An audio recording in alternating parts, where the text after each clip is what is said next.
Great Casar's here, everybody. I'm excited by Kamala Harris's vision for protecting and expanding our personal freedom, internet freedom. It's so fucking loud. Okay. It's loud in here. Stuff is happening. Marge, can you fix the camera a little bit? Let's do this. Welcome. Yeah, thanks for having me, man. Welcome to the broadcast. Oh, maybe pull it up a little bit so it's not interfering with this. I don't know. All right, there it is. We're going with the flow, man. Yeah, this is a, it might look like from afar, you might have seen it maybe, and you're like, wow, this is such a professional stream. Like, is that Jake Tapper? It's not. You know what I mean? Hey, it's man, not like that at all. This is the way I've put most things together in my life. So okay, great. It, a lot of duct tape. Yeah, I don't know if you did that. The floor is being held together by duct tape over here. So, I'm very excited to have you. You're a young person in Congress, so that's good. I mean, there's a lot of younger people in Congress now, but you're also very progressive. Well, yeah, I think when I came in, I'm like third youngest, but not long ago there were none of us in our early 30s or late 20s. Yeah, I'm gonna move the chat overlay real quick because it was over your head. Yeah. There's a lot of people from Austin here that are excited to have you. They wanted me to ask you about the housing initiatives that you guys have done over there. Yep. That were pretty good in combating homelessness, but how would you describe what you do, who you are to the community, to the chat here? Yeah, we'll talk housing here in a second. Before I was an elected official, I was a labor organizer and doing immigrants' rights work, labor organizing work, bringing people together to demand that our city make some change, because the city of Austin at the time was really being run by basically the police association and the big real estate lobby.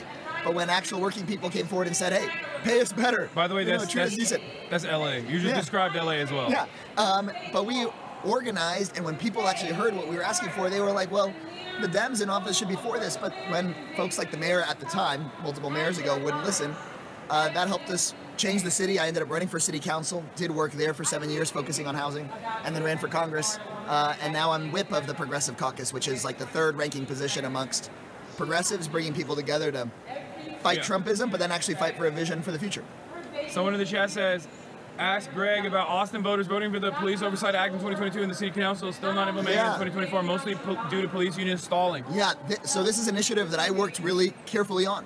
What folks at home may not know is that so much of police accountability work gets negotiated in these police union contracts. Now, I support labor, I support people's right to negotiate for higher wages and benefits, but not to negotiate away people's civil rights.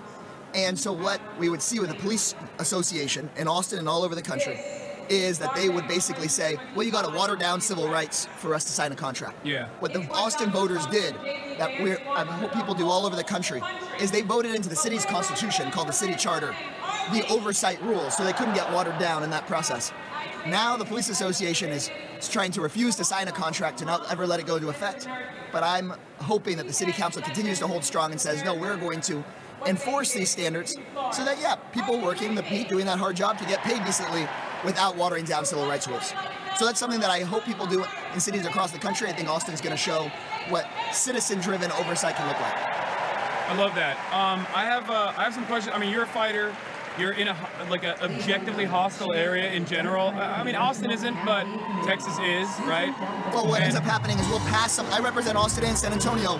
We'll pass something like water breaks for workers. Yeah. And then the governor will pass a bill saying no more water breaks allowed. Yeah. Rules allowed. So it's inherently a battle between progressives and on the ground, not just in cities, but on the ground. Yeah. And a really pretty right-wing state government. So here's the question I have for you. I think that the Texas GOP has done a phenomenal job captivating the Latino base of voters in Texas by hyper-focusing on social issues. And I think that the Democratic Party has also simultaneously alienated Latino voters by not focusing on things that they care about in terms of their material necessities. One thing that I always talk about, I want to run this by you basically. One thing that I always talk about is I think a very informative Pew Center research study that they conduct regularly on Latino voters. Obviously, it's not monolithic. You have, you know, especially when you look at like Cuban or Venezuelan voters, like they break very differently. But Latino voters consistently outside of that overwhelmingly are in support of big government initiatives, which is like a very negative way to frame that. Taxing the rich. Yeah. Making sure that people's childcare and healthcare gets paid for, that people get paid what they deserve at work. Even in the demographics that you would never expect that, like the plus 65 demographics, Latino voters still are way more in favor of progressive economic policy initiatives than every other demographic in the country. Obviously, young Latino voters, that's why they were very pro-Bernie, and that's a in big some of part the how areas Bernie that won. folks have said, where we're losing Latino voters in South Texas is actually where we've taken Bernie most recently, where he's most popular. Yeah. And I think I agree in your core premise, but there's just a few facts that I think are important for folks to know. Latino voters in places like Texas primarily aren't Republican or Democratic, they're non-voters. They're folks overwhelmingly who have been spewed all this information. They're like, ¿sabes qué? Everybody's pretty much the same. What's the point of getting involved? And we've got to deliver people the goods. Then, as far as voters go, they're still generally voting for Democrats, but we're losing a lot of people. And it's especially amongst working class voters outside the big cities. Yeah. And you're right. The Republicans have focused on culture war issues. The Democratic response gets highlighted in the media. It makes it look like we're focused on those issues when we really should be saying we care about taxing the rich, making sure your schools are well funded, making sure folks have health care, and support the union movement, which Latinos have really been leading in Texas for a really long time. And I think that's what brings people back. San Antonio, where I represent, people said, oh, you're way too far to the left for this heavy veteran community, a place usually with more conservative elected officials. When I go and talk to those voters at their doors, they're more progressive than many Austin voters because they care about saying, why does Elon Musk get away with all this stuff and I work 50 or 60 hours a week and can barely get by? And so making those connections and picking those fights is really cool. That's the most consistent thing I've seen with like door knocking when I was knocking on doors for Bernie Sanders is that like voters are mostly disaffected. They just don't feel like either party represents their interests. And I feel like the Democratic Party could actively bring a lot of these people back into the fray. And even pull some of the people who might have been caught up in this radicalization wave of like culture war phenomena, culture war issues and whatnot, and say like, no, we're going to get you the goods. We are going to genuinely solve your problems. This is something I talk about with respect to Texas specifically. Like everybody always talks about like, oh, Texas is going to turn blue, Texas is going to turn blue. Like I don't necessarily think so, especially because like a lot of the people that are coming into Texas from my state are oftentimes the most insane, like, right-wing, reactionary weirdos that go to Texas, and, like, the native Texans are significantly more progressive than they are, but, you know, there is always a new crop of people coming in that are going to vote for right-wing initiatives, but overall, a lot of these disaffected people would be more interested in participating in politics. Yeah. We've identified nearly 1 million never Greg Abbott voters in the state that the Democratic Party and campaigns never talk to. They don't vote. We don't talk to them. It perpetuates folks not voting and participating. We should go and listen and go and hear what people have to say. And that's really how you flip the state, not just to a blue state, but to one that actually helps those folks and lift working people up, because we're becoming such an unequal place, again, with folks like Elon Musk and other people moving their operations to Texas because they think it can be their playground. I think it can be sort of the epicenter of solidarity and showing what organizing in the South could look like. The South used to be a more progressive place. President LBJ from Texas signed Medicaid into law, signed the Voting Rights Act into law, signed Head Start into law, signed the Civil Rights Act into law. We can get back there. Okay, I like that. So, is there any active initiative? Do you sometimes feel like it's a lost cause in terms of like the way the Democratic Party has to manage the limited amount of funds that they have? Like, are they focusing enough? There are certain things like I don't know how contentious you can be, and while I find myself seemingly agreeing with Nancy Pelosi quite a bit recently with respect to what happened with like swapping out Biden, putting Kamala in, and even actively petitioning for Walz to be the VP. There was one moment where Henry Cuellar was going up against Jessica Cisneros, where I feel like the Democratic Party took a major misstep and defended the incumbent in that situation instead of pushing out a problematic incumbent with a federal investigation being conducted on him at the time. I feel like that to me spells that like there's a business as usual politics within the Democratic Party. Is that going to change anytime soon? Do you feel like there's active decision making in that regard? Look, I don't see the Democratic Party itself as being the full savior of all of this, right? For some of the limitations that we all know about, and that I even have to live with as an elected official. Basically, I think everybody's got to play their role. And it's a lot of these community building organizations, folks like Texas Organizing Project in San Antonio, a Workers Defense Project up in Austin and Dallas, that we need to make sure there's funding for so they go and expand the voter universe. One of the limitations we have as elected officials is our campaign money comes in and people are donating to you to win the next campaign. They're not donating for you to register voters so somebody else can win 6 or 8 years from now. Yeah. Now, some of us try to do some of that, but look, think about how the institution is built.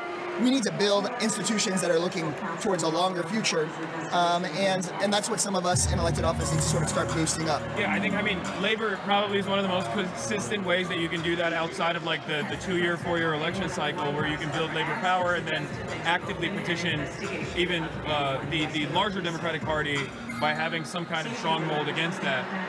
And tenant associations and tenant unions too, we're starting those in Texas. Organize your building, organize your workplace, and we do need that independent power, and it moves the party. I mean, you saw a bunch of union leaders here speak, and that's moving the Democratic Party to be less corporate driven and more worker driven, and that's good. Yeah. Okay, I mean, that's sick. What do you, I mean, Texas right now apparently is having another power grid failure. 7,000 people are without power, 109 degrees. Like, how do you fix that? What do you do there? So I have a bill to work on this, and it's called the Connect to the Grid Act. See, if you're in most parts of the United States, you're interconnected with other grids. So that if you have a heat wave or a winter storm and your power starts going down, you can pull in power from neighboring states. Yeah. It's called the United States of America. Texas doesn't do that. Texas is disconnected. Yeah. So when we had this giant winter storm, we couldn't pull in power from places where there was sun. With my bill to force the interconnection of the Texas grid, over 80% of those blackouts would have been avoided. And so it's those sorts of ideas that they don't always fall on the left-right spectrum necessarily, but you talk to a normal person, they remember that winter storm in Texas. They go, damn, somebody that actually cares about what's going on with me. And that's part of it. Being progressive, important, but people just thinking you care and you're a good person, they might be okay disagreeing with you about a few things. You know? Some of the folks listening here, you and me, we might disagree about some stuff, but if they think, you know what, you're actually just trying, you give a shit about me, then that actually is a huge part of this. Absolutely. They also probably remember Ted Cruz leaving this day, but they still end up voting for him. How does that work? Yeah, that's a really good question because he's so unlikable. You know, he is a really, really vulnerable incumbent. I think that it's just a segment of people that are just voting Republican no matter what. And we have such a huge universe of people that are disgusted with him, but don't know that they can make a difference. Yeah. And it's that disbelief in ourselves, I think, that's holding us back. I mean, same with Mitch McConnell for years and years. I feel like he never had like a real genuine constituency. I've never met a single person that was like, I love Mitch McConnell. And yet he kept winning over and over again because these are like reliable Republican Party voters in a Republican state. But the arc for that change, I'll tell you real quick, Austin, Texas, which we're talking about as the liberal bastion, George W. Bush won the popular vote in Austin, Texas. So if you think about it, it has now changed to a 70% plus Democratic city. Barack Obama lost to Mitt Romney by 17 points. Joe Biden, it was just 5 points between him and Trump. So I think something else that folks have to remember is like, when the civil rights movement was happening, it's not like people did sit-ins for a year or two and then it all changed.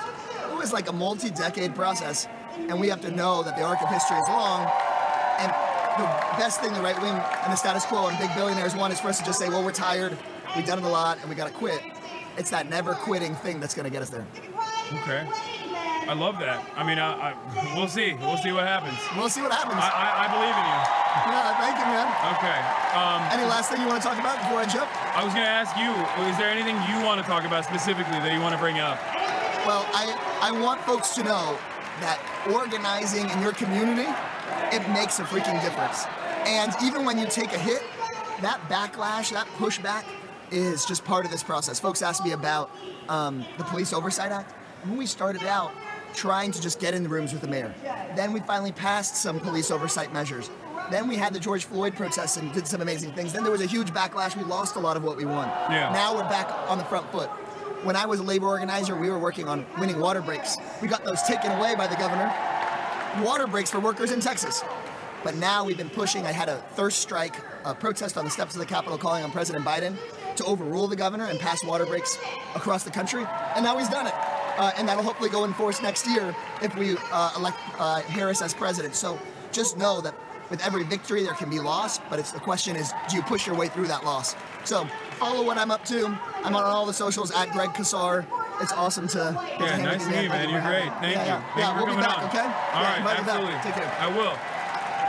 All right, that was Greg Casar, everybody. Texas representative, labor organizer.